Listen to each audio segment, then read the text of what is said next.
Olá, estimo que todos estejam bem. Meu nome é Glaucia Guiço Fernandes, sou advogada, professora, conciliadora e mediadora e agradeço à Ordem dos Advogados do Brasil de São Paulo pela iniciativa desse projeto de palestras online. Agradeço na pessoa do Dr. Caio Augusto Silva dos Santos, presidente da OAB de São Paulo, e o Dr. Alexandre Luiz Mendonça Rolo, presidente da Comissão de Cultura e Eventos da Ordem dos Advogados do Brasil de São Paulo. O meu tema, que eu vou estar aqui desenvolvendo com vocês, trata da importância do advogado holístico, sistêmico e colaborativo na gestão dos conflitos para viabilizar o acesso à justiça. Então, aqui eu vou trabalhar o termo sistêmico, holístico, colaborativo.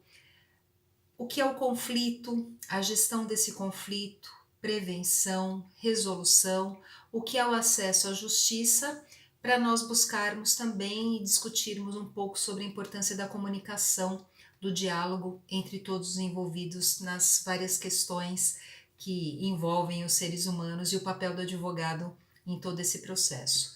E num primeiro momento, uma pergunta que se faz dentro dessa nova percepção, nessa visão diferenciada das questões, nós vivemos uma cultura do litígio e nós buscamos a cultura da paz.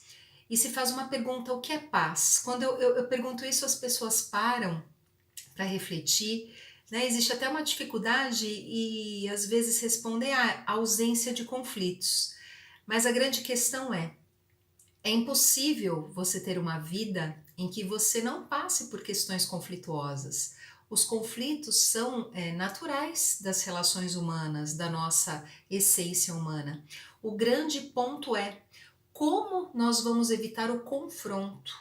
E este é o grande desafio. Os conflitos, eles são naturais. Como evitar os confrontos? E de uma maneira assim muito simples, eu procurei definir o que é paz. Paz não é a ausência de conflitos, acaba sendo até uma utopia, mas sim a capacidade de lidar com as circunstâncias da vida, resolvendo e superando os problemas, medos, tristezas, angústias, enfim, tudo aquilo que nos tira da zona de conforto. Então, na verdade, sendo os conflitos naturais, o nosso olhar com relação a essas questões conflituosas é que são o nosso grande desafio. E a maneira como olhamos para isso, como lidamos com isso, é que vai fazer toda a diferença nas nossas relações humanas e de buscarmos mantê-las. E não criar situações desconfortantes, de distanciamento, de desgaste emocional, e tantas situações que nós presenciamos aqui nas nossas vidas. Claro que aqui é um desafio, estou falando do advogado, mas aqui se inicia em cada um, na nossa essência. Está muito ligado ao nosso autoconhecimento. Nós estamos preparados para lidarmos com os nossos conflitos? Como nós estamos lidando com esses conflitos? E claro que isso vai repercutir nas nossas vidas e como profissionais. E essa questão não interessa, reitero aqui, vou falar várias vezes, apenas para o advogado. Aqui é um tema para todos nós, como de interesse para todos nós como seres humanos, e também para todos os profissionais nas diferentes áreas do conhecimento. A gestão do conflito, como lidar com o conflito, como viabilizar a comunicação, como cuidar do ser humano, como ter essa visão sistêmica, holística, colaborativa, isso é importante para o advogado, para o médico, para o fisioterapeuta, para o administrador, para o contador, para todas aquelas pessoas, para todos nós, que vivemos o nosso cotidiano, no nosso dia a dia e que buscamos essa melhoria nas nossas relações, para que possamos manter essas relações vivas, de uma maneira mais saudável, de uma maneira mais humana na própria questão em si. Então, como estamos lidando com isso? E um ponto importante é entendermos o que é esse acesso à justiça. E o acesso à justiça, nós não podemos restringir apenas como sendo acesso ao poder judiciário. O poder judiciário presta jurisdição. Uma vez que o judiciário ele é provocado, ele tem eu tenho o direito de acionar o judiciário, e o judiciário, uma vez acionado, ele tem o dever de prestar a jurisdição. Mas muitas vezes a prestação jurisdicional não resolve o conflito. É claro que há um movimento de mudança legislativa de modificar esse processo judicial, de dar um novo olhar, né, uma nova forma para que esse processo viabilize a comunicação entre as partes, uma responsabilidade de todos os envolvidos nesse sentido. Mas o processo judicial, o judiciário, ele presta a jurisdição.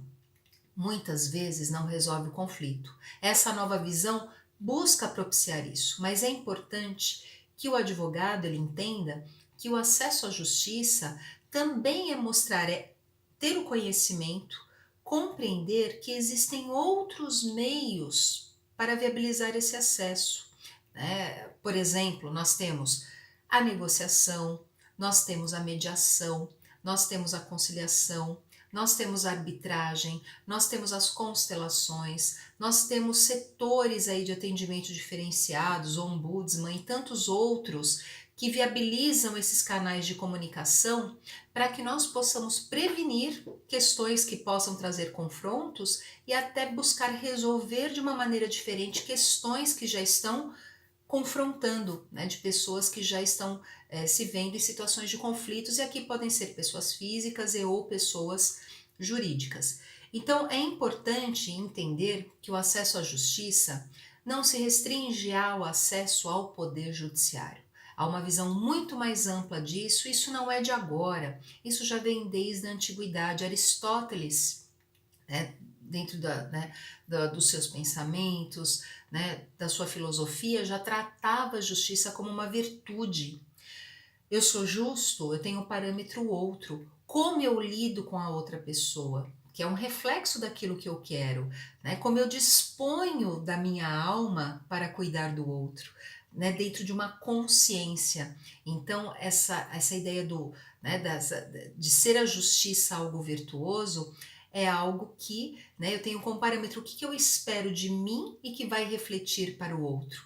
Então, é uma busca de um equilíbrio, né, de um cuidado dentro dessas relações. E aqui eu trago as ondas renovatórias de acesso à justiça.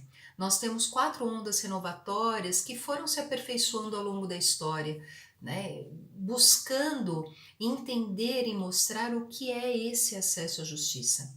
A primeira onda renovatória, ela teve o cuidado de dar um acesso às pessoas que não tinham condições ao próprio poder judiciário, de poderem ser representadas por advogado, orientadas com a criação, por exemplo, das defensorias públicas, em que os hipossuficientes, numa determinada época histórica, não tinham acesso, né, às garantias dos seus direitos, né, para poder reivindicá-los e defendê-los. Então, esse movimento propiciou que essas pessoas pudessem ter voz e vez e serem olhadas de uma outra maneira. Então, um movimento importante para viabilizar esse acesso à justiça, permitindo essa comunicação, essa escuta.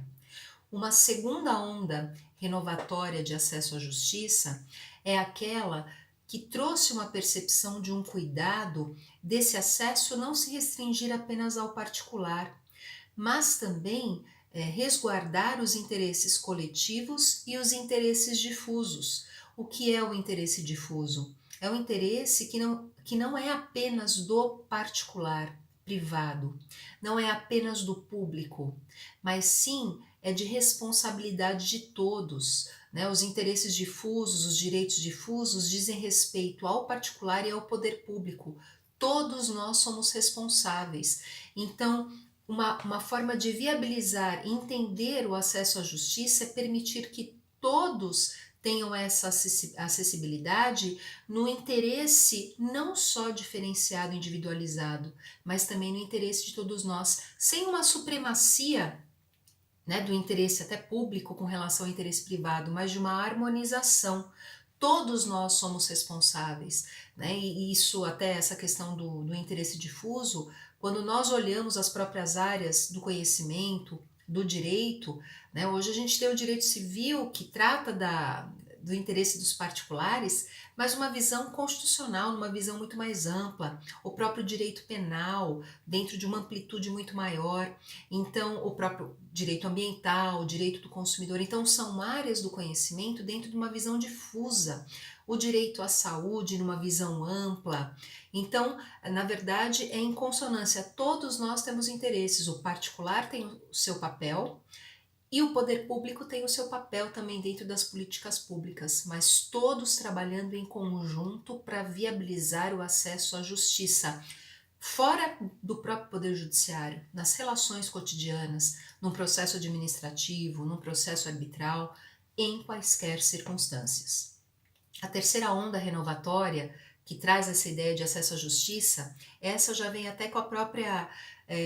Já temos aí o Conselho Nacional de Justiça, a própria criação da Resolução 125 do CNJ, em que ela traz aqui a ideia dos meios adequados de gestão dos conflitos, em que não só os advogados devem conhecer, né, devem buscar esse conhecimento, entender como esses meios, esses procedimentos, eles se desenvolvem e eles acontecem, mas também dentro desse conhecimento que a sociedade também tem acesso a isso e a sociedade saiba que ela também tem uma responsabilidade de conhecer estes meios e que existem diferentes caminhos para a gente buscar esse acesso à justiça, à negociação, à mediação, à conciliação, à arbitragem, às constelações e todos os outros que até acabei mencionando. Então, a criação dessa resolução traz essa percepção. Se eu vou me valer de outros meios para a gestão dos conflitos, eu também estou viabilizando o acesso à justiça. Que frise-se, não se restringem apenas ao poder judiciário. E uma quarta onda renovatória de acesso à justiça que traz aqui um compromisso ético de todos aqueles que trabalham com o direito, todos os profissionais, advogados, defensores, delegados, procuradores, promotores de justiça, todos os estudantes de direito, incluo aqui, e toda a sociedade, mas principalmente aqui a responsabilidade dessa formação dos profissionais da área do direito, entendendo a ideia da conflitologia, entendendo a importância e as diferentes maneiras que eu vou poder lidar, como esses estudantes estão sendo formados para trabalhar com as pessoas, ainda mais numa sociedade em que o advogado é visto como sinônimo de briga. Então as questões muitas vezes não chegam para o advogado para prevenção, assim como para os outros profissionais liberais também, mas as questões elas já chegam com uma certa complexidade. Então como nós vamos lidar, né, orientar dentro dessa visão sistêmica, holística e colaborativa para viabilizar o melhor caminho para aquela pessoa que procura uma orientação, um direcionamento. Então, dentro dessa quarta onda, a preocupação do compromisso ético de todos, mas principalmente de quem trabalha com o direito, de como direcionar, né, essas pessoas, de como trabalhar essas questões e também dentro de uma visão de colaboração também multidisciplinar, né, porque as áreas são diferentes, mas do direito são diferentes, mas elas estão em consonância e as outras áreas do conhecimento também estão em consonância com o direito. Então, essa interdisciplinariedade é fundamental para viabilizar essa ideia do próprio acesso à justiça. E aqui é importante destacar que o advogado, a advocacia privada, ela está dentro do capítulo da Constituição Federal que trata das funções essenciais à justiça, que esse capítulo vai do artigo 127 ao artigo 135. O artigo 133 da Constituição diz, foi trazido com a emenda constitucional número 80 de 2014. Esse artigo diz, o advogado é indispensável à administração da justiça, justiça aqui com letra maiúscula, sendo inviolável por seus atos e manifestações no exercício da profissão nos limites da lei. Obviamente, respeitando o Estatuto da Advocacia, o Código de Ética e todo o regramento constitucional, né, assim como qualquer outro profissional, o advogado ele tem aí uma relevância social, ele tem a formação aí, né, de orientação, de resguardar os direitos e garantir os direitos humanos, direitos fundamentais, trabalhar dentro do ordenamento jurídico com todas as fontes do direito, levando em conta, porque cada caso é um caso, cada pessoa é uma pessoa, levando em conta a norma jurídica, a lei, os costumes, a doutrina, a jurisprudência, os princípios fundamentais. Então, o advogado, ele tem uma formação direcionada para resguardar tudo isso. Quando você cala um advogado, quando você impede um advogado de se manifestar oralmente ou por escrito, você não cala apenas o profissional, você cala toda a sociedade. Então, quando se diz que o advogado ele é essencial, ele é fundamental à administração da justiça, e nesse capítulo das funções essenciais da justiça estão o advogado, a advocacia privada, a advocacia pública, né, os procuradores, a defensoria pública, os defensores públicos e o Ministério Público, os promotores de justiça. Então, essas instituições, elas existem e elas estão num capítulo separado dos outros capítulos que tratam dos três poderes. Então, eu tenho, dentro da Constituição Federal, um capítulo que trata do poder legislativo, outro capítulo que trata do poder executivo, outro capítulo que trata do poder judiciário e o capítulo que trata dos órgãos essenciais que exercem funções essenciais à justiça. E nesse capítulo está a advocacia pública, privada, a defensoria e o Ministério Público, ou seja, são órgãos, né, são profissionais que atuam em consonância com a sociedade, podendo ou não atuar no poder judiciário, mas atuando em todos os âmbitos, em todas as outras frentes. Então, olha a importância do advogado, a função social do advogado, né, com relação às pessoas que buscam, que trazem as suas questões, que são relevantes, cada situação tem a sua importância, a sua relevância. Então, o advogado, ele viabiliza a administração da justiça, o acesso à justiça, que vai muito além de um processo judicial. Só do advogado estar ali presente, permitindo uma escuta, estando ali de uma maneira diferenciada, entendendo o contexto daquela pessoa, ele já está exercendo o seu papel, né? E assim como os estudantes de direito e todos nós cidadãos, o importante é que nós possamos conhecer a existência de mecanismos e de caminhos para isso. E aí eu deixo até uma pergunta, né? O nosso papel na resolução, na gestão desses conflitos, né? Essa questão que é essencial. E aí vem justamente a ideia do papel do advogado sistêmico, do advogado holístico, do advogado colaborativo. São três palavras, três termos que um complementa o outro. O que é o pensamento sistêmico? O pensamento sistêmico é um pensamento circular. É um pensamento que muitas vezes não traz a ideia já de uma oposição. Existem questões que adversariais, sem dúvida alguma. Então, quando eu coloco consumidor-fornecedor, empregado-empregador, esposa-marido, filho-pai, quando eu trato aqui de situação vítima-agressor, o advogado ele tem que ter uma posição, ele tem a sua parcialidade, mas ele tem que ter uma postura de neutralidade, de entender, ainda que a pessoa tenha sido vítima, tenha sofrido de alguma forma, quando eu falo do pensamento sistêmico, eu não posso isolar aquela circunstância como uma foto na vida daquela pessoa isolada do resto. Todos nós, e principalmente os advogados, quando alguém vem trazer uma questão, nós temos que olhar a vida daquele ser humano dentro de um vídeo, é um contexto. Então, puxa, houve uma traição, mas você vai ver numa relação de amizade. Nem estou falando só de questão de casal, estou dando exemplo aqui, mas você olhando esse histórico, você vê que aquelas pessoas tiveram 20 anos de amizade.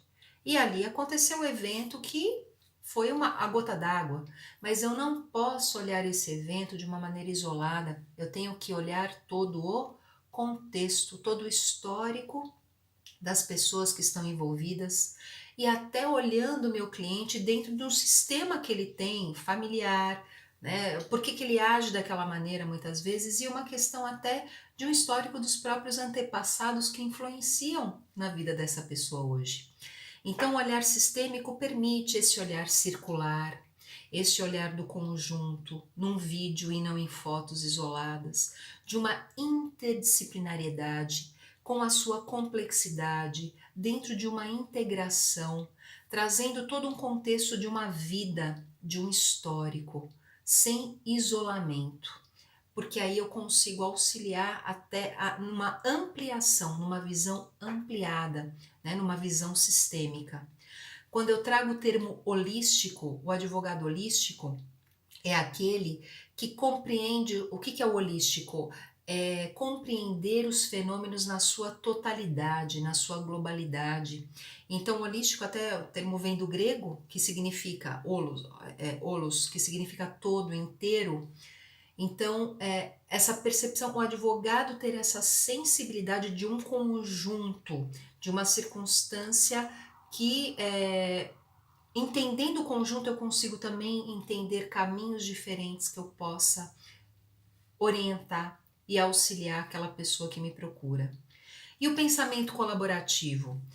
É aquele que viabiliza o diálogo e a comunicação entre as pessoas. Então, olha a importância da comunicação. Eu entendo a comunicação como um direito humano fundamental, um processo de comunicação em que eu permita que as pessoas elas possam serem escutadas e escutar. É um processo que permite uma escutativa, é um processo que permite eu estar. Então, olha a visão do meu eu, se eu estou preparado para eu poder viabilizar isso para o outro.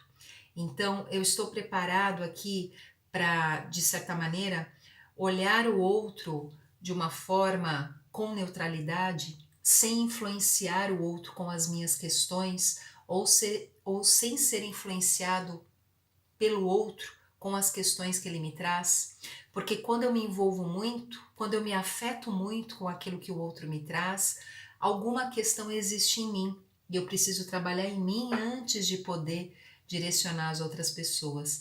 Então, quando se fala nessa questão de colaboração, na verdade, antes de mais nada, eu tenho que colaborar comigo mesmo para poder colaborar com o outro. E aqui é interessante os elementos da comunicação não violenta. Eu tenho que aprender a observar. Só que para observar o outro, eu tenho que aprender a me observar também, como eu reajo. Quando nós falamos, né, eu menciono a questão do advogado, o advogado ele tem que ter a sua razão, mas ele também tem que ter a sua emoção, só que ele tem que equilibrar isso muito bem. E nos elementos da comunicação não violenta nos ajudam a aprender a observar.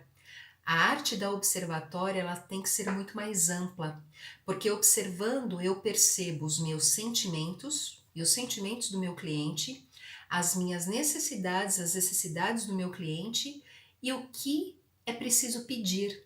Muitas vezes a pessoa vem com uma frase pronta, eu quero isso, eu preciso disso, aconteceu aquilo. Quando na verdade, quando você permite um processo sistêmico, holístico e colaborativo, você faz com que a pessoa repense as questões e muitas vezes coloque-se como protagonista daquele conflito, daquela questão. Porque muitas vezes é muito comum delegarmos a culpa para o outro, quando na verdade nós fazemos parte de todo esse processo. E nós precisamos amadurecer todas essas questões para poder contribuir. E eu digo, isso não é só o cliente. Primeiro começa do meu eu. Eu como pessoa, eu como profissional, para que eu possa, de certa maneira, colaborar com esse processo. E aí, quando se fala dessa questão de aprender a observar para viabilizar, né, essa percepção diferenciada, eu tenho que entender o seguinte: nós precisamos ter uma neutralidade. como eu falei, não só como profissionais, até numa situação que você vai ouvir alguém que vem desabafar para você. Nós temos que tentar nos esvaziarmos das nossas questões para estarmos ali presencialmente.